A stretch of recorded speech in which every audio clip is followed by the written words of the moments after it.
다우드김인가요? 550만 구독자를 보유하고 있는 유튜버가 인천에 땅을 사서 토지 매매까지 끝내고 대형 모스크를 짓겠다고 한 사건. 이게 단순한 해프닝으로 끝날 수도 있습니다만은 그냥 웃고 넘어갈 사안은 아닌 게요. 마지막 때 가장 큰 특징이 이슬람의 번성, 이슬람이 창궐이기 때문입니다. 나라가 흔들흔들 거리다가 썩은 지가 돼서 다 빠질 때가 되면은요, 이슬람이 몰려옵니다. 정신 똑바로 차려야 됩니다. 온갖 유물론 사회주의, 공산주의, 인본주의가 판을 치고 주체사상 기밀성주의가 창궐을 하고 그 마지막에는 이슬람이 와요. 그래서 단순한 사안이 아닙니다. 이슬람은 신도수가 늘고 있다, 교세가 확장되고 있다라는 경각심을 주는 통계 외에도 마지막 때와 직접적으로 연결이 되어 있기 때문에 더 깨어서 기도해야 될 사안이에요. 먼저 이슬람의 성장 속도는요, 기독교의 4배라는 통계도 있던데, 뭐 어쨌든 가장 빠르게 성장하고 있는 게 이슬람이다라고 나옵니다. 왜 그런 거 아니? 출생률이 높아서 그래요. 아이들은 많이 낳죠. 부인이 4명까지 얻을 수 있고 있는 대로 다 나라고 되어 있기 때문에 이게 계속 낳는 거예요. 그러다 보니까 많이 늘어나는 겁니다. 게다가 배교한 사람들은 죽이잖아요. 겁이 나서 떠나지는 못해요. 그럼에도 불구하고 아시아, 아프리카, 중동 지역에서 많은 무슬림들이 꿈에 예수님 만나서 극적으로 기독교인이 되는 경우도 많이 있습니다. 이런 두 가지 통계를 같이 봐야 되는데, 그럼에도 불구하고 워낙 많은 자녀들을 낳기 때문에 숫자가 늘고 있다는 이 통계 자체는 앞으로 더 확산될 거라는 거예요. 그런데 이슬람이 무시무시하게 느껴지는 가장 본질적인 이유는 마지막 때와 연관되어 있습니다. 그리스도인들은 마지막 때에 대해서 믿건 말건 뭐 신경 쓰는 사람도 있고 신경 쓰지 않는 사람도 있지만 선택적으로 자유가 열려 있지만, 이슬람은요, 마지막 때가 가장 본질적이에요. 그러니까 이슬람의 경전은 꾸란이 있고 순나라는 게 있잖아요. 순나는 그들의 전통 관습 뭐 이런 건데, 이 순나의 가장 핵심적인 부분이 하디스 아닙니까? 하디스가 모하메드의 말과 행동을 기록해 놓은 거라고 그러잖아요. 그러니 이 코란에는 모하메드라는 단어가 4번밖에 안 나온대요. 근데 왜 저렇게 잔인하게 사람들이 참수하고 그러는 거 아니에요? 바로 순나, 하디스에 기록이 되어 있기 때문에 그렇습니다. 그러니까 무슬림들을 지배하고 있는 것은 사실은 코란뿐 아니라 순나, 하디스 다 들어가는 거예요. 그래서 이 순나와 하디스를 분석을 한 책, 제가 예전에도 잠깐 소개해드린 적이 있는데, 마지막 때와 이슬람이라는 책을 제가 다시 한번 봤어요. 아침에 다시 한번 봤는데 이 등골이 오싹해지는 내용들이 많습니다. 이 순나와 하디스에 기록되어 있는 마지막 때의 메시지, 제가 몇 가지만 키워드를 정리해드리려고 합니다. 자, 핵심적인 키워드가 뭐냐면요, 이슬람은 마지막 때의 가장 본질적인 종교적 신념의 가장 본질적인 부분으로 생각한다는 거예요. 왜냐하면 순나와 하디스에 그렇게 나와 있기 때문입니다. 그리고 두 번째, 마지막 때는 그들이 얘기하는 메시아가 온다는 거예요. 이 메시아를 마흐디라고 얘기합니다. 이게 성경에 나와 있는 거를요, 정확히 반대로 곡해를 하고 왜곡을 하고 날조로 해놓은 거예요. 아마 모하메드가 성경을 봤겠죠. 성경에 나오는 것들을 자기 식대로 변개를 해놓은 겁니다. 자, 그래서 마지막 때는 구세주가 오는데 그 구세주가 마흐디라는 거예요. 그래서 이 마흐디가 오게 하기 위해서 우리는 뭘 해야 되느냐? 그래서 우리는 싸워야 된다. 바로 지하드가 나옵니다. 쟤네들은 왜 맨날 전쟁하냐면요, 온 세계를 마흐디가 통치하는 종교적 정치 질서를 만들기 위해서예요. 그래서 이 마흐디가 와서 세상을 변혁하고 혁명하고 개혁한다는 얘기예요. 완전히 새롭게 바꾼다는 얘기예요. 그걸 위해서 우리는 싸워야 된다. 세 번째, 특이하게 이게 마흐디는 말이죠, 무함마드 가문에서 나온다는 거예요. 마치 다윗의 가문에서 예수님이 나오고 예수님이 재림한다고 나오는 거하고 똑같은 구도입니다. 무함마드 가문에 나와서 무엇을 하느냐? 세계를 정복하는데, 이 정복하는 가장 중요한 적들이 바로 유대인과 그리스도인이라고 나옵니다. 네 번째, 이 유대인과 그리스도인들이 치러 가는데 전 세계에 검은 깃발 들고 흰 말을 타고 돌아다닌다고 나와요. 이 성경에 나오는 흰 말이 어디서 나옵니까? 요한계시록에 나오잖아요. 요한계시록 6장 1절부터 나옵니다. 요한계시록 6장 1절에 나오는 흰 말을 타고 있는 심판의 천사는 평화를 깨고 기근을 가져오고 전염병을 퍼뜨리고 죽음과 박해와 순교, 지진을, 하나님의 진노를 일으키는 천사로 나옵니다. 그리고 쥐들이 흰 말 타고 나오는 거예요. 그들의 본질이 무엇인지 스스로 숨기지 않고 있는 거예요. 그러면서 유대인들과 그리스도인들을 이 돼지라고 부르면서 이 돼지들이 전멸을 시킬 건데, 다섯 번째 또 한 가지 특이한 건 뭐냐면요, 이들을 전멸시키기 전에 갈릴리 호숫가에서 언약궤를 끄집어내고 숨겨져 있는 성경의 사본들을 끄집어내서 진짜 알라의 말이 무엇인지 유대인들과 그리스도인들에게 가르쳐줘서 자기들 품으로 돌아오게 하겠다고 나옵니다. 많이 돌아오지 않으면 죽인다는 거예요. 이게 적그리스도 통치 질서 아니에요. 가증한 멸망의 우상을 세워놓고 절하지 않으면 죽이겠다는 거 아닙니까? 666을 받고 많이 받지 않으면 죽이겠다는 그 성경에 나오는 적그리스도의 특징과 정확히 일치하는 거예요.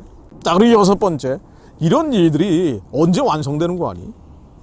로마인들과 4번의 평화조약을 아랍인들이 맺게 되는데 그 4번째 평화조약이 있을 때 벌어진다는 거예요. 이 로마인들은 뭔가 아니에요. 서방 세계를 가리키는 거예요. 서방 진영과 평화조약을 맺는데 그 평화조약의 기간이 7년이라는 거예요. 너무 웃기죠. 너무 웃기는 얘기예요. 그 7년의 평화조약 기간 중에 이 모든 마흐디의 세계 통치를 완성시킨다라고 나옵니다. 이 성경에 나오는 7년 대환란 가운데 전 3.5년 이후에 가증한 멸망의 우상이 세워지고 그 적그리스도의 우상이 세워지고 후 3.5년 동안 666을 강제한다고 성경에 기록되어 있잖아요. 그러니까 이걸 그대로 따온 거예요. 마흐디의 세계 통치라는 게. 7번째, 이거 정말 가증한 일들이 뭐냐면은요, 이들이 전 세계적인 이슬람 종교 체제를 만들 때 그들의 보호자가 어디에 세워지는 거 아니? 성전산 위에 세워진다고 나와요. 예루살렘에 성전산이 있잖아요. 근데 여기에 자기들의 보좌가 세워질 것이다. 마흐디의 보좌가 세워질 것이라고 나와요. 그래서 예루살렘이야말로 자기들의 정통성이 있는 칼리프의 땅이다. 이슬람의 통치 중심지다라고 순나와 하디스에 기록이 되어 있다는 거예요. 모하메드가 얘기했다고 나옵니다. 그래서 얘네들이 이러는 거예요. 왜 이란이 드론으로 이스라엘을 저렇게 공격을 하고 왜 이란의 종교 지도자가 이스라엘을 지도상에서 없애버리겠다고 나옵니까? 그들의 순나와 하디스에 기록이 되어 있기 때문이에요. 그 종교적 율법과 율례와 계명이 그것이기 때문입니다. 그러니까 이슬람이 평화의 종교다라고 얘기하는 건 말도 안 되는 얘기예요. 아니 그들의 종교의 본질이 이런 건데 만약에 평화의 종교다라고 믿고 있는 사람이면은 이슬람 초심자죠. 썬데이 무슬림이라고 봐야 됩니다. 그러나 이슬람의 본질은 전쟁이에요. 전쟁을 통해서 그리스도인들과 유대인들을 제거해버리고 그리고 마우디의 세계 통치를 만들겠다는 거예요.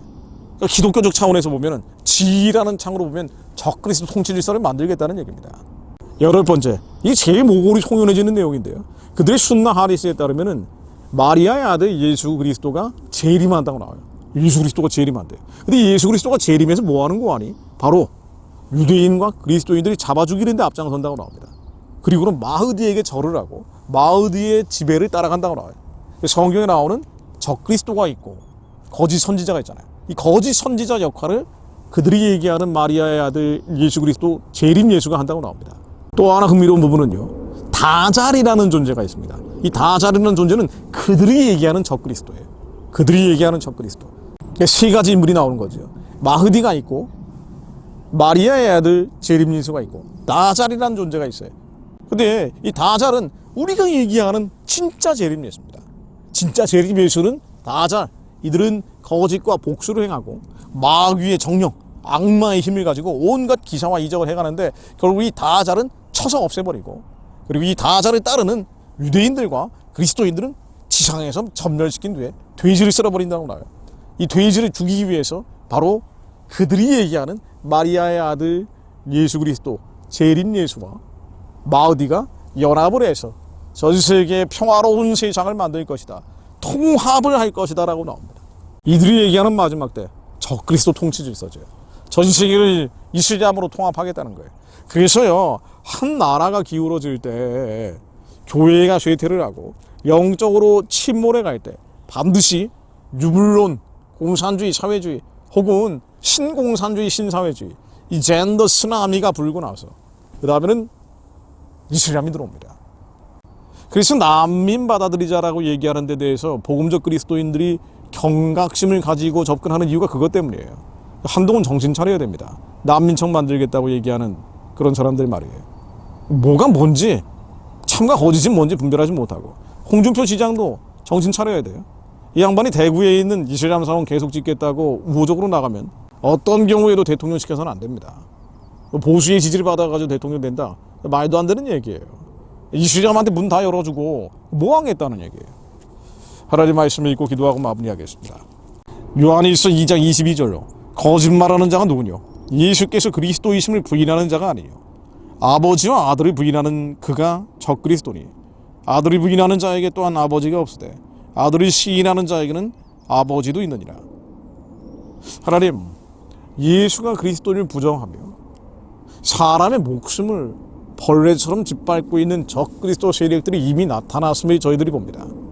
김정은이 그러고 있고 시진핑도 그러고 있고 푸틴도 그 길을 따라가고 있고 이슬람은 가장 악독한 저주받을 일들을 하고 있습니다. 한국의 그리스도인들, 전 세계 그리스도인들이 각성하게 하시어 정신을 똑바로 차리게 하시어 예수님 다시 오실 길을 예비하는 거룩한 사업을 감당하는 자들 되게 하옵소서. 이슬람의 실체가 무엇인지 분별하여 알게 하시며 깨어 기도하게 하옵소서. 나를 지키는 것이 아니라 하나님의 뜻을 이룰 때 나도 지켜지고 우리의 자녀들도 지켜지고 나라와 민족과 교회가 지켜질 것을 깨닫게 하옵소서. 예수 그리스도 이름으로 기도드립니다. 아멘.